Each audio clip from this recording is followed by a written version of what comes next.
dia, Snapchat. Assunto hoje dos mais importantes do mundo: ansiedade. Então a primeira coisa que a gente tem que saber em relação à ansiedade é como é que ela surgiu e por que ela surgiu, e até a importância dela. Então a ansiedade, ela é uma antecipação de um medo, né? Então você se fica de prontidão. Então, em toda a história da humanidade, ela foi importante, porque com esse medo antecipado, as pessoas, por exemplo, tinham medo de ficar sem comida, e daí nasceu as plantações. As pessoas tinham medo de ficar sem água, e aí nasceu as reservas de água. Então, essas incertezas, essas inseguranças acabaram criando essa doença que se chama ansiedade. Mas é importante a gente saber que foi dessas inseguranças que a humanidade conseguiu sobreviver ao longo dos tempos. Então olha só para dar um exemplo, uma curiosidade: as pessoas com medo de serem roubadas começaram a guardar ouro com ourives, e esses ourives tinham sistemas lá de cofres para guardar, e eles davam um recibo que comprovava aquele ouro, né, que estava guardado. Deste recibo nasceu, sabe o que? O seu dinheiro em papel, né? O papel virou de valor, nasceu o dinheiro. Então a ansiedade foi importante para a evolução da humanidade. Agora, qual a diferença com o medo? Ansiedade e medo. As reações do medo são imediatas, e essas reações são altas, são reações bruscas, porém de curto espaço de tempo, né? Então é como se você estivesse sendo assaltado e você tem que correr, tem que ter energia. Esse é o medo, essa é a reação de lutar ou correr, né? A ansiedade são esses sintomas mais arrastados. São os efeitos do medo, porém numa escala menor e num prazo muito mais arrastado. Então vamos falar algumas das reações do medo. A reação no cérebro, né, te dispara a lutar ou correr, te deixa ligado, pilhado. E daí o fluxo sanguíneo seu é desviado todo para a musculatura, sai de partes que não importam e vão para a musculatura, para você poder. Então aumenta a tensão muscular, a vascularização dessa musculatura, e aí você tem força e energia para correr ou para lutar. Suas suprarrenais produzem cortisol, que é o hormônio que vai te liberar energia rápida. Ele vai lá para o fígado e libera açúcar no fígado. Qual que é o problema, né? Essas reações eram para ser agudas ali naquele momento e curtas. A longo prazo isso vai trazer inúmeros prejuízos. A começar pelo mais importante, que é essa liberação de cortisol, né? Cortisol é o hormônio do estresse, que é liberado nessas situações e na ansiedade também. Cortisol é um hormônio catabólico, um hormônio que queima músculo. Ele queima qualquer coisa para poder liberar energia, liberar açúcar. Então imagina que você está perdendo massa muscular, e eu já falei das importâncias disso, né, desse processo. O metabolismo vai baixando e ao mesmo tempo você está com glicose, né, com açúcar toda hora na corrente sanguínea, né? Isso é péssimo para a saúde. Lembrando que cortisol é um corticoide, né? E corticoide de longo prazo, né? Uma pessoa tem que usar corticoide por longo prazo para tratar alguma infecção, alguma inflamação. Essa pessoa tem prejuízos na saúde, conhecidos, né? Como inchaço, né? Como engordar, como perder massa muscular, baixar metabolismo. E a mesma coisa que tomar corticoide é ficar produzindo corticoide toda hora, né? Então é o corticoide de uso contínuo. Esse é o maior problema da ansiedade, os efeitos colaterais que vão gerando no seu corpo a longo prazo, a médio e longo prazo. Então a ansiedade baixa, né, pode ser até benéfica, né, para a gente prever algumas coisas e começar a evitá-las. Agora, a ansiedade exagerada vai gerar efeitos deletérios no corpo, né? E hoje a gente está muito sujeito ao exagero. Hoje nós temos ambientes muito fechados, com muitas pessoas, aglomerações de populações. Hoje a gente tem violência urbana. Hoje a gente tem uma coisa muito importante: velocidade de informação. A gente fica sabendo de tudo que acontece no mundo toda hora. Isso é importantíssimo, porque no mesmo momento você fica sabendo que teve um atentado terrorista, que teve uma explosão de bomba, que um avião caiu, que um navio afundou. E aí, para quem é ansioso, a pessoa já fica pensando que aquilo pode acontecer com ela, que ela não pode viajar porque vai acontecer aquilo e tudo mais. Pessoas ansiosas lidam muito pior com estresse e com dor, geram reações muito mais fortes. Tem uma propensão muito maior a desenvolver depressão, até porque as duas doenças estão intimamente ligadas, até o tratamento vai ser interligado. São geralmente muito mais pessimistas, né, e são pessoas que acabam se tornando até minuciosas para não ter problemas futuros. Então a ansiedade é um estado de excitação do sistema nervoso. Se você conseguir controlar isso, você pode usar a seu favor isso.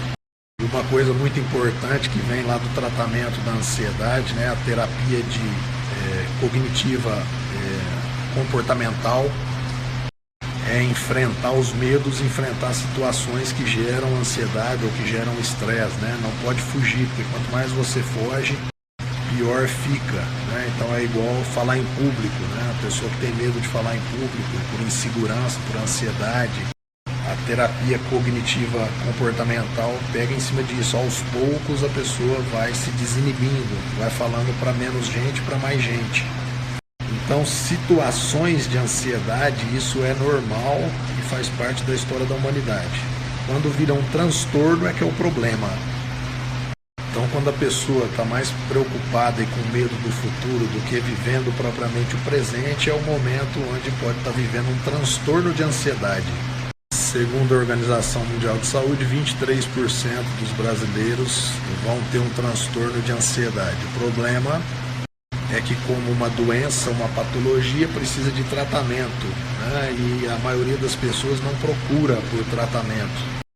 Ou pior, né? Quando tem a opinião de um médico sobre isso, que acha que deve tratar, a pessoa é contra, porque ela tem na cabeça dela que ela trabalha mais do que os outros, que ela tem mais preocupação do que os outros, então que isso é inerente, que é normal. Está comprovado que existe um fator hereditário, porém os fatores ambientais talvez sejam os mais importantes. E desses fatores ambientais, os mais importantes estão na criação dos pais, na superproteção, em pais medrosos. Então a ansiedade começa na criação, né? Na infância e na adolescência. Então tem que ser evitado algumas coisas como superproteção. Só para constar, existem 6 tipos de ansiedade, né? A fobia social, né? O transtorno do pânico, o TOC, existem fobias específicas, o TAG, que é o transtorno de ansiedade generalizado, e a fobia pós-traumática, quando tem um evento traumático iniciando. Cada um desses transtornos, se não tratado, pode levar ao desenvolvimento de outros transtornos, por isso que as coisas precisam ser bem tratadas. Então, na fobia social, a gente tem aquele exemplo clássico, né? Que a pessoa vai apresentar alguma coisa e fica com rubor facial, já fica imaginando que vai dar tudo errado. Então, é aquele adolescente que vai ter um certo problema com timidez, né? Que não gosta muito de sair de casa à noite, que não teve muitas namoradas. Agora, a timidez diminui com a idade, né? A fobia não, a fobia aumenta com a idade, piora. Existem as fobias específicas, né? No caso de animais, barata, né? Ambiente, né? Claustrofobia, que é ficar fechado. Estas podem ser decorrentes de alguma coisa que aconteceu realmente na infância, né? Algum trauma com algum tipo de inseto, um medo do pai às vezes, ou ter ficado preso no elevador. Quem tem fobia com sangue, injeção e ferimento geralmente faz uma pressão alta, depois essa pressão baixa rapidamente, por isso dos desmaios. No pânico, a pessoa geralmente tem muito medo de morrer, né? Gera tremores, palpitações, sudorese. Diferente do pânico é o seguinte, em qualquer outro transtorno tem um gatilho, um fator gatilho. No pânico não, o medo vem do nada, vem sem gatilho. As fobias podem levar a pessoa a não sair de casa, 33% pode nem querer sair de casa. Isso leva a depressão e alcoolismo. TAG, transtorno da ansiedade generalizada, isso é importantíssimo, é uma angústia que a pessoa não sabe por que tem. Sem motivo aparente a pessoa está angustiada e isso não passa, é persistente, é uma angústia que perdura por longos períodos. Dentro da TAG tem um tipo de pessoa que eu atendo bastante no consultório, aquela pessoa que se preocupa demais com o trabalho o dia inteiro, não pode dar nada errado, não pode deixar de atender uma ligação, mesmo que estiver em consulta médica, totalmente ligado nisso, mas completamente desligado da saúde. Ela acha que ela não tem tempo para cuidar da saúde e todo o tempo dela é destinado àquilo e aquilo tem que ser muito bem feito. O problema é que às vezes morre trabalhando, né? Tem um infarto, cai duro, né? E a partir de então não vai conseguir mais trabalhar. Só para fazer aquele parêntese, né? Infarto depende de uma cintura maior que 88 centímetros na mulher e 102 no homem, isso é um grande fator de risco. Sedentarismo, história genética, né? O sedentarismo está ali entre os principais fatores. Daí vem só o que está faltando, estresse demais, né?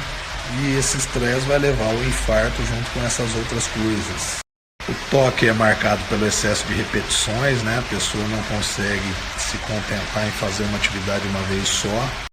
O problema é que as pessoas têm consciência disso e acabam tendo vergonha e acabam se constrangendo e se enclausurando.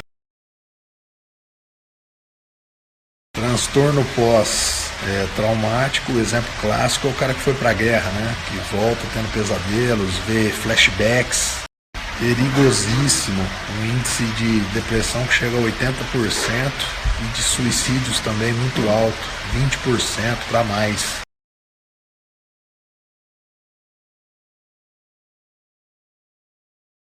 Ansiedade é um distúrbio psiquiátrico comum em criança, talvez só perca por TDAH, que é o transtorno de déficit de atenção, né, e hiperatividade, e esse também precisa ser tratado. Mais uma vez entra aquela questão da terapia cognitivo-comportamental, né? A criança que tem medo de ir à escola, por exemplo, aos poucos tem que ir. Então essas crianças que têm um medo excessivo de ficar longe dos pais, né? Quando os pais viajam, sentem até sintomas físicos, até náuseas, vômitos, precisam ser tratadas, né? Terapia cognitivo-comportamental e às vezes há necessidade de medicações. Importante entender isso, tá? A medicação às vezes é necessária para se evitar um mal maior, tá? Pensando num futuro muito pior. Uma coisa que vem acontecendo que é importantíssima é que as crianças não estão aprendendo o que é paciência. Por quê? Porque hoje as coisas são muito rápidas. A paciência ela é aprendida, ela não é um instinto, né? Então, com essa internet rápida, com informações rápidas, ninguém quer perder tempo. Então, fora a terapia cognitivo-comportamental e a medicação, os pais são fundamentais nesse processo. O pai tem que ensinar o que é paciência. A criança ainda está em formação, sem a presença dos pais e acompanhamento, às vezes até multidisciplinar, não tem solução. Hoje existe uma fobia nova, que até já tem nome, tá? Chama nomofobia, que é ficar sem o celular, né? Sem o smartphone. Isso realmente acontece, tá? As pessoas se sentem até desorientadas por estar sem o smartphone, por não estar sabendo do que anda acontecendo. A adolescência é uma fase crítica, né? Onde está havendo muitas mudanças, maturação não só sexual, mas neuronal. E o adolescente é aquele sujeito que não quer ficar por fora de nada, né? Então acaba verificando a internet toda hora, acorda no meio da noite. E essa dependência de internet, de informação, de respostas, ela pode levar até uma abstinência quando não acontece. Sintomas realmente de uma abstinência e com grande chance de poder evoluir para uma depressão, né? Então a gente tem que estar atento a isso. Mitos e verdades. Animais de estimação ajudam a tratar a ansiedade. Lógico que sim, né?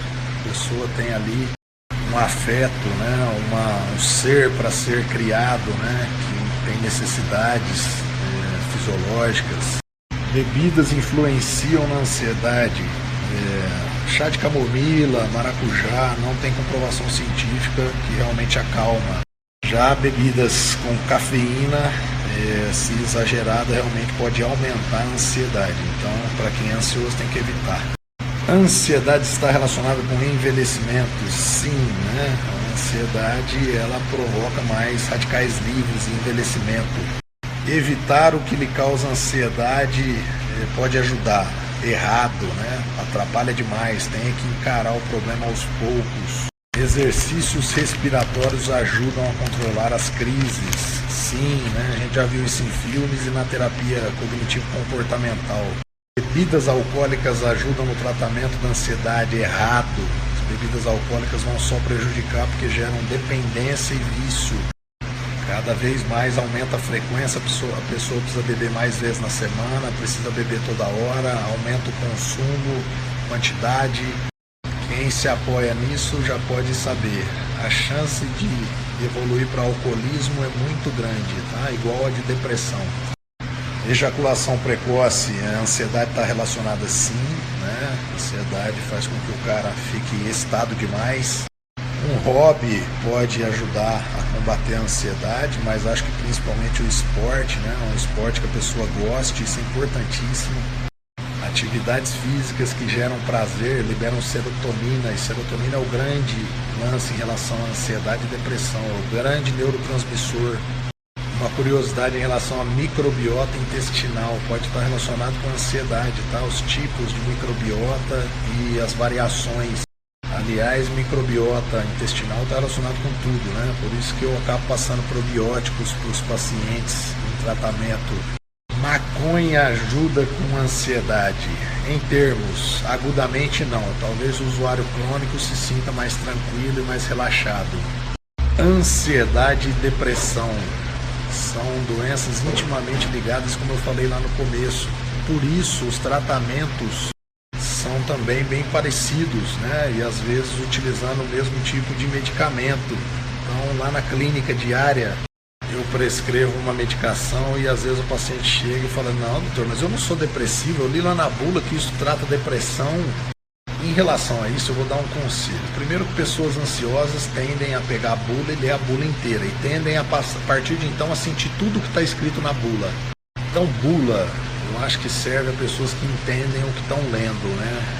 E as bulas são obrigadas a virem escrito tudo, mesmo as coisas que têm uma chance muito pequena de acontecer. Então, não leia a bula, né? Confie no médico que está te prescrevendo. Afinal de contas, você procurou ajuda, né? Para você procurar ajuda, você deve ter pesquisado para ver quem que era bom e quem podia te ajudar. Então, segue. Pelo menos metade das pessoas que têm depressão tinham um quadro anterior de ansiedade, de algum transtorno de ansiedade. Curiosidade em relação ao fator hereditário da ansiedade e depressão. As pessoas mais deprimidas e ansiosas saíam menos de casa, enfrentavam menos problemas, né? Fugiam dos problemas e acabavam vivendo mais por serem mais precavidas, né? E se vivem mais, reproduzem mais. Então, por isso que o fator hereditário às vezes aumentou. 20% das mulheres tendem a ser depressivas, terem depressão em algum momento da vida, e os homens só 12%. Isso é totalmente hormonal, tá? As respostas das mulheres aos problemas são completamente diferentes, porque os hormônios são completamente diferentes. O homem tem mais testosterona e a testosterona protege o homem do estresse, torna ele mais forte ao estresse e à ansiedade. Então vamos diagnosticar agora transtorno de depressão maior, né? O que realmente é um transtorno de depressão. Sintomas. Mais importante, estado letárgico, aquela pessoa que vai ficando cada vez com menos disposição, com menos vontade de fazer as coisas, falta energia, né? Tem pensamentos negativos várias vezes ao dia, tem alterações de apetite, e aí entra o que eu digo todo dia no consultório, né? Às vezes a pessoa tem uma compulsão vem da ansiedade, é um transtorno. Não é porque gosta demais que come coisas erradas nas horas erradas, que belisca o dia inteiro. É porque é uma doença, uma patologia que se não tratada não resolve. Então a pessoa pode estar numa TPM e sentir esses sintomas, né? Ou estar num dia difícil. Mas esses sintomas são depressão quando eles se prolongam, né? Quando isso não passa, quando isso perdura, né? E aí precisa de tratamento com certeza. Então vamos lá de novo, sintomas na ordem de importância, tá? Primeiro, os sinais depressivos, de apatia, tristeza. Depois, a perda de prazer em fazer as coisas. Depois, alterações do sono, alterações de apetite, falta de concentração, não consegue se concentrar nas coisas e às vezes até os pensamentos suicidas. Depressão não tratada é grave, tá? 800 mil pessoas morrem por ano por suicídio decorrentes de depressão no mundo. Então, mais uma vez, o que eu sempre digo, custo-benefício, né? Começa com uma ansiedade, não trata aquela ansiedade, acaba evoluindo para outros transtornos, dentre eles a depressão, né? E se não tratado, pode levar até a pensamentos suicidas e até a suicídio, né?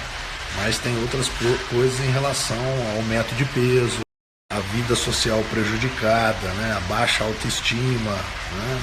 O que esse aumento de peso pode levar, problemas cardiológicos, a diabetes, a pressão alta. Então uma coisa vai levando a outra se não tratada, né? Então por isso que as pessoas não têm que ter medo de tratar uma ansiedade, tratar uma depressão. E se for preciso usar a medicação sim, de uso crônico, de uso diário, é custo-benefício, vai te evitar muita coisa. Então eu acho estranho que a pessoa tem medo de tomar um remédio, né? De ter que tomar um remédio por anos talvez. Mas ela não tem medo de ficar obesa, de infartar, né? De ficar antissocial, de ficar insuportável, né? De ser excluída, de perder um casamento, de perder boas relações familiares, né? Porque isso tudo é do comportamento da pessoa. Comportamento este que está prejudicado, né? Ela está doente, né? Doente e não quer tratar porque não quer tomar um remédio todo dia. Então vamos lá mais uma vez, tudo isso tem tratamento, né?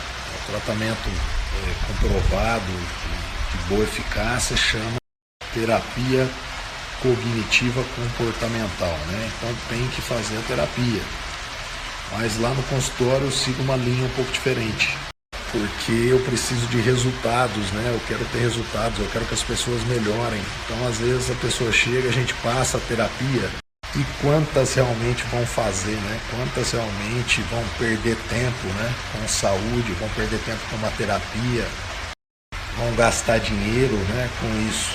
Então, inicialmente eu uso medicação sim, porque a pessoa começa a tomar consciência das melhoras, né? A pessoa começa a se sentir melhor, dorme melhor, a relação com os outros é melhor, a disposição é melhor, tudo na vida é melhor tratando. Daí eu cobro sim uma atividade física às vezes que lhe dá prazer, que libera serotonina, endorfina, que lhe deixa bem. Experiência pessoal, as mulheres se dão muito bem com atividades de lutas, muay thai, boxe, jiu-jitsu, atividades na água, danças. A partir do momento que a pessoa está tomando consciência de quanto a vida dela melhorou, aí ela deveria procurar sim uma terapia cognitivo-comportamental, até porque é o que vai garantir ela de não ter esses sintomas de volta, né? Porque a medicação, uma hora talvez a gente tenha que parar. O tratamento realmente efetivo que vai resolver, e talvez sem medicação, é a terapia cognitivo-comportamental associada aos outros que eu venho falando, né? Em relação à medicação, em relação às atividades físicas, em relação à dieta, importantíssimo também. Existem alimentos que tratam a ansiedade, existem alimentos que pioram a ansiedade. Então, isso também é importantíssimo nesse planejamento. Em relação às medicações, né, vamos deixar para o médico que está te acompanhando prescrevê-las, né, mas existem diferentes tipos.